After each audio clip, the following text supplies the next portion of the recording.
Hello and welcome to the Living in Salida podcast, a podcast that offers insights into the charm and reality of living, working, and playing in the small mountain town of Salida, Colorado. I'm your host, McCarthy, a realtor that specializes in buying and selling in the Salida, Colorado area.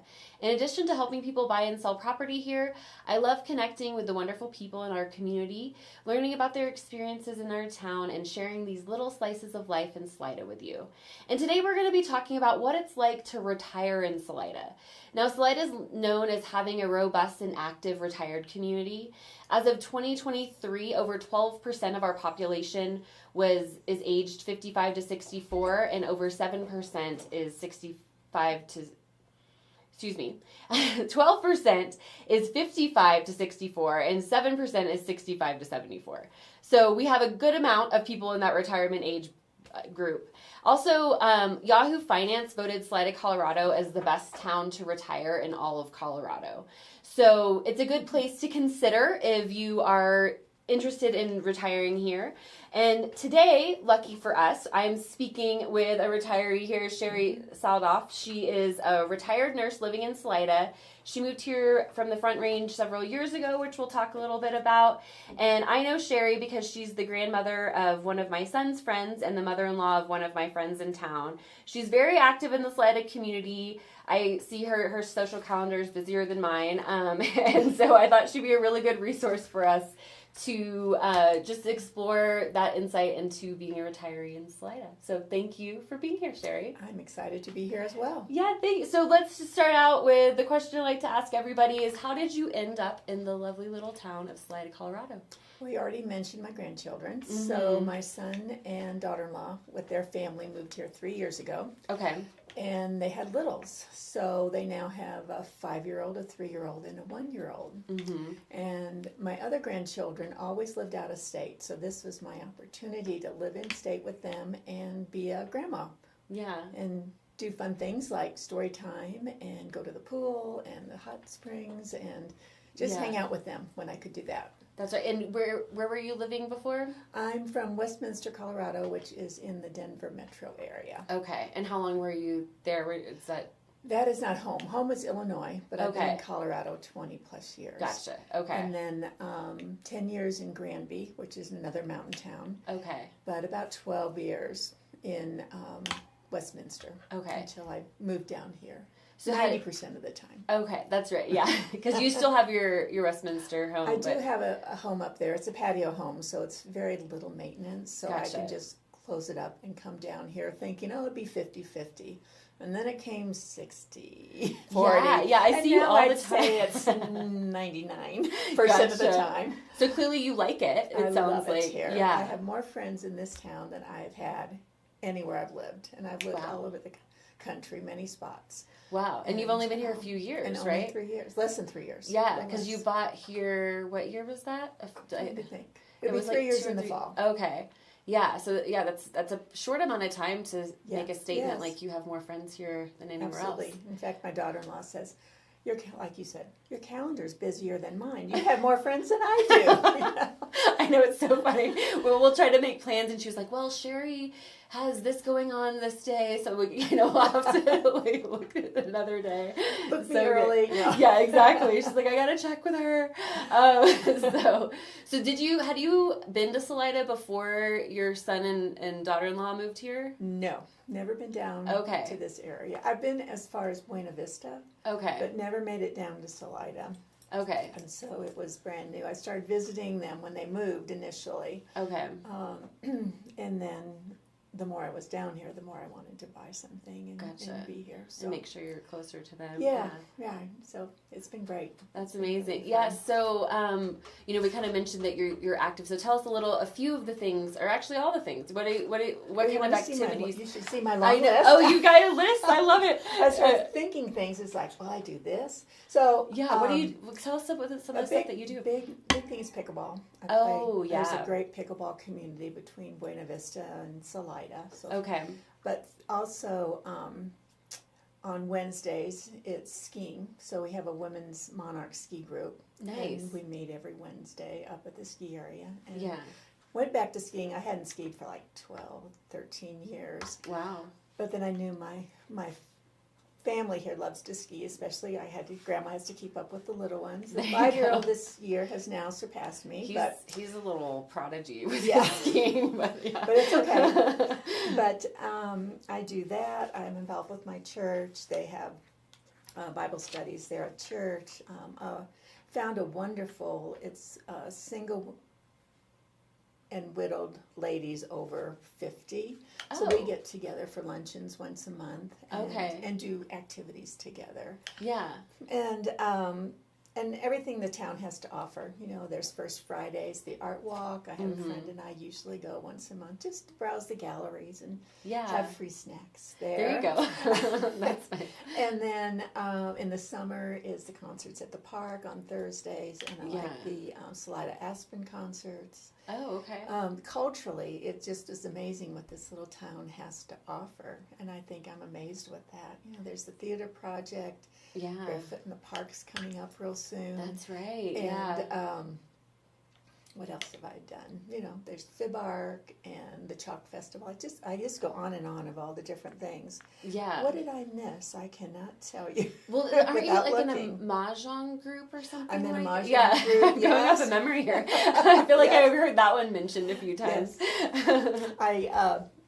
Yes. I took a class through the city rec district. So I started to learn how to play mahjong, but it actually rolled over from the pickleball ladies and the skiing ladies started to play mahjong. So what's nice about the community is that you can be interconnected in multiple ways. Okay. And do multiple things together, I guess, is the best way to describe it. Well, I mean... And so it's fun. I mean, that's how you make friends, is by seeing people on a regular basis. And so if you start doing activities of, you know, things that interest you, you'll see other people that have the same interests, and then I guess you're overlapping, right? Right, and, yes.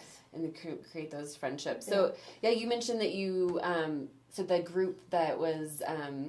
single and widowed women over 50. So that's amazing that you have. It's a pretty. It sounds almost niche, but it sounds like there's a good group there. Yes. Yeah. So, there's about 20 ladies. That we get to. And how often do you guys meet up? Twice a month. We meet up once a month for luncheon at someone's house, and then we meet at Robin's, one of the local restaurants. Oh, okay. On they've the got great breakfast. Yes, and then we've done some. I'll call them field trips, for lack of another word. We've gone to the lavender farms. That's in Cotopaxi, right? Yes. Yeah. And then we went up to the ice sculpture. I forget where that Cripple is. Creek. Oh, that's right. I still haven't gone to that. Yeah. So we did that one this winter. So like fun excursions and stuff. Yeah. So and the train. We've done the train out of Leadville last fall. So. Nice. Can explore our area as well. So it sounds like there's a good amount of people here that have a similar desire of just to connect with others and be active. So you're not... I feel like for a lot of people, there's the perception that when you retire, you know, like, what am I going to do with my time? And, you know, some people end up declining in their health because they're kind of sitting around or whatever. So because of the idea of if you don't use it, lose it seems to come to mind for me. What are your thoughts on that? Exactly. You know, and I've heard that from my mother-in-law, who's just had her 100th birthday. Oh my goodness. My husband's grandma, who was like 99, and they both always said, move it. I walk. It hurts to walk, but I keep going. Yeah. I'm real fortunate right now that my health is good and I'm able to do a lot of things. But I think that's also the part of living here. Yeah. Is that you've got to love the outdoors. You got to enjoy every part of the seasons, including winter, and just find what works for you, whether it's hiking or boating, biking. I have my e-bike, and so I enjoy that one summer. Spring and fall, I ride it. Yeah. To get around town when I prefer not to drive my car. There you go. So. Yeah, because you found a nice little downtown spot. So, yes. So you can do that, which is very much the Salida lifestyle. Yes. So being able to just ride your bike around. And it's safe. I know it made me think of when before I even moved here, I saw an older woman riding her bike, and she had a big smile on her face. And it was like, it's safe for her to ride her bike in town. You know, like you wouldn't, downtown Denver, there's no way you'd do that. So it's just kind of that idea of it's just... that you have that option. Yes, so exactly. That's amazing. It's so fun. I love that. And let's see, what else was I going to ask you? So just I guess I just wanted to kind of paint the picture of, the idea of being active in this town. And I think it's so amazing seeing people ski so late in age. I know Monarch, I forgot to look it up before this, but there was like an extreme discount, if not free, after a certain age to ski at Monarch. Are you free? Oh, so that's amazing. Well, I paid $25. So, oh, okay. But I call so that that's free. Pretty much free. If you're talking about skiing. Yes. I think it's 69 and older. Okay. 69 or 70. And I think Monarch is the only ski area left in the state that does that. Oh, there were really? several that used to, and they've now one, I think, is you have to be 80 or something before you ski free. So, but still, so that's amazing. It is. And I mean, that's in pretty 30 cool. minutes That we're so close to a place that supports that, and just seniors. sees that the community. We do have a lot of seniors in our community that are active, and give them that little benefit there. So I love that. So you mentioned you're in good health, which is amazing, but you probably still need to go to the doctor sometimes. Yes. So I know that's one, I guess, question people have when they're thinking of moving here is, what's the healthcare like and access to healthcare? Because, we are a small area. We don't have everything. I do like to point that out to people to do their own research on what they need. Some people do need to go to the Front Range. So how do you manage that? For me, right now, since I still have my home in Westminster, I go to a hospital in Denver. Okay. My internist is up there, my family doctor. Gotcha. So other friends that I've surveyed, because I knew we were going to have this discussion, especially healthcare, because it is concern. Sure. Do a variety of things. Okay. A lot have local physicians and dental care here, and are very comfortable with that. But they do care. A lot of them carry the helicopter insurance. Oh, okay. I think it's called REACH here. It is called REACH. Yeah. Okay. And they feel that for them is a level of security and financial question. Yeah. Whether their insurance would cover that cost or not, so they don't worry about that. So that's a big thing. When I ask people, she said, "Get the REACH insurance. Get that." That was a common theme. Okay, that's good to know. So that is, I've looked into that myself. So you pay a pretty small fee, and that's to cover if you do have to be helicoptered to a larger hospital. Correct. Yes. Okay. Yes, but they do offer. They have, again, do your research, but they do have internists. They do have urology, orthopedics, of course, because of the closeness to the ski area. There's a lot of orthopedic work done. They have a small dialysis center, which is very rare for this size town. That's true. I know that was somewhat recent in recent years. They brought it here. I know they have an oncology center. I don't know exactly the size of it or what people do. So I feel like the area has more to offer than you would expect as far as medical care. But you really have to, that's a big comfort. You have to find what your comfort level is. Absolutely. And, the trade-offs of, okay, well, maybe I need to drive to Colorado Springs or Denver every few months or, whatever the frequency is for you. And does that outweigh the benefit of having your full life here? Correct. And the lifestyle here. So that's kind of, that is a trade-off of living in a rural area regardless of your age. Yes, and anywhere. Not just Salida. It's all over the country. Absolutely. The rural needs. Any of the rural needs, definitely. I know we have a relatively new geriatric physician that's moved to town. Oh, okay. I didn't know that. And so I was trying to find the person's name or their exact specialty, but I know that's a big plus. Definitely. Specializes in our age group. Yeah, and I know Heart of the Rockies Regional Medical Center, that's kind of what we're talking about. That's the main medical organization here. I know they're constantly adding to it, and, we're working to serve the community as best they can. So yes. And I've used their walk-in clinic, the one up in Buena Vista. Oh, and it was great. The nurse practitioner was there. I needed a few stitches after I fell. Oh, goodness. Playing pickleball. You fell playing pickleball. Okay. Yeah. One of those statistics of rising accidents with pickleball. I've talked to a few people that have hurt themselves playing pickleball. Yeah, I was quite embarrassed. But, they were great. Stitches were fine. And I know the hospital here in Salida is working hard to have a clinic that's open as well for walk-ins. That's good to know. Yeah. I think that staffing is still there working on it. Sure. that's in the works. So that's good to know. At least for urgent care kind of needs too, which you run into that you don't want to run to the Colorado Springs if you think you've got a bad cold, sinus infection, or something minor, but still need a physician. Yeah, like because it always happens on like a Saturday night or something. Exactly. So well, that's good to know. Well, no, that's good to know because I think that's a big question that people have here, and then. Really just another thing that I was thinking about for you is you travel a lot too. Don't you travel with some of the friends that you mentioned? Yes. And that's another variable of living here is exactly. Sometimes you have to drive to Denver to fly internationally. Yes. Aren't you going to Norway later? No, I've been to Norway. Oh, you were already in Norway. You're going to Ireland. That's what it was. Ireland. Your son was just in Norway. Yes. I can't keep up with you guys. Yeah. You guys have too much fun. But so what, that's another part of living here. What are your thoughts on, having to drive far to get to an airport? Yeah. I'm lucky in that I have my house and I can go to the house and spend the night and then fly out. Gotcha. But the bus service. The bus staying. You're right. Now, twice a day. It used to be one trip out to Denver. Now they're doing it 2 times a day. So it's real easy to take the bus, catch to downtown Denver, catch the A train, and then stay in a hotel overnight. Is what I would do. I wouldn't chance making that whole trip and getting to the airport in one unless day, I had a midnight flight or something. Yeah. But and that's for seniors.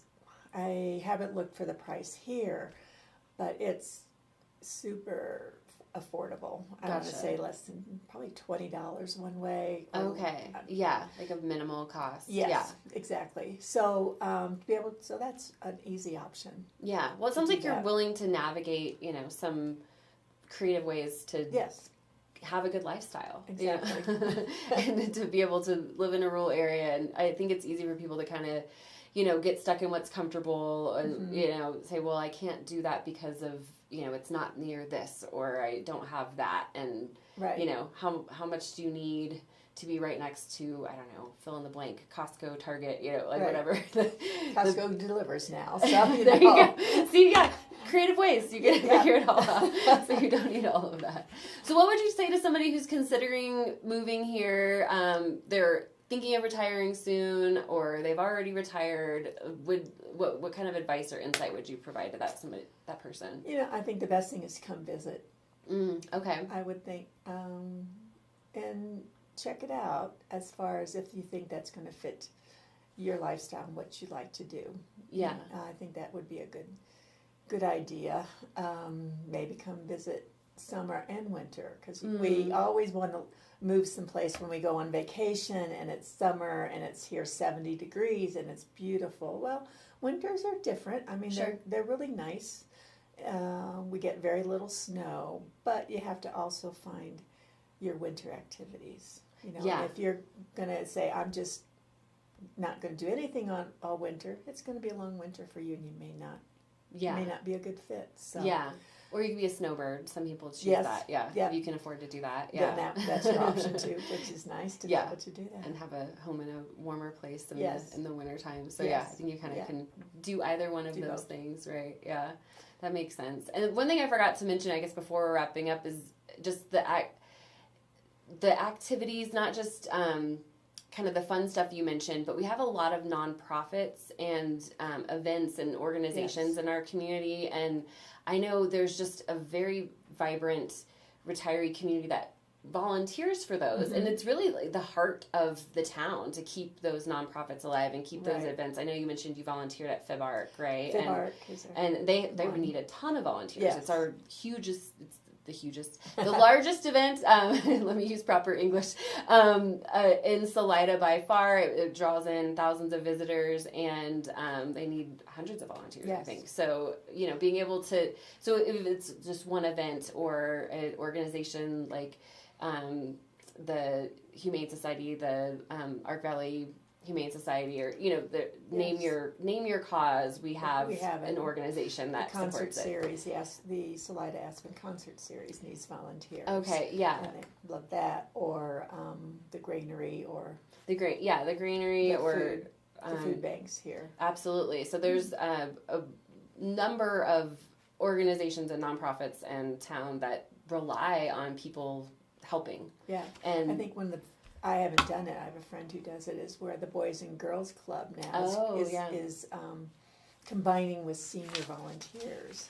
Oh, and okay. I think they go to like the Columbine Manor, which is the nursing home long-term rehab here in town, and other activities. So that's a great intergenerational thing. I love that. Yeah, they can learn from one another. Yes. I love that. Yeah. So there's just that community aspect and just helping your community. So, I mean, if you have extra time and you want to feel of service, which I know, I don't know, but I can imagine if you're not working, you want to do something, right? Yes, so if you can help others or put your energy into whatever cause you're interested in, I mean, we probably have that organization here, or you can start it. And Facebook is great for that. You're right. That's how I met my first retiree here. Oh, she posted in Facebook and said she was new to the area. Okay. And she wanted to get a group together to go bowling one night a week. I love that. Just for fun, and she has turned out to be one of my best friends.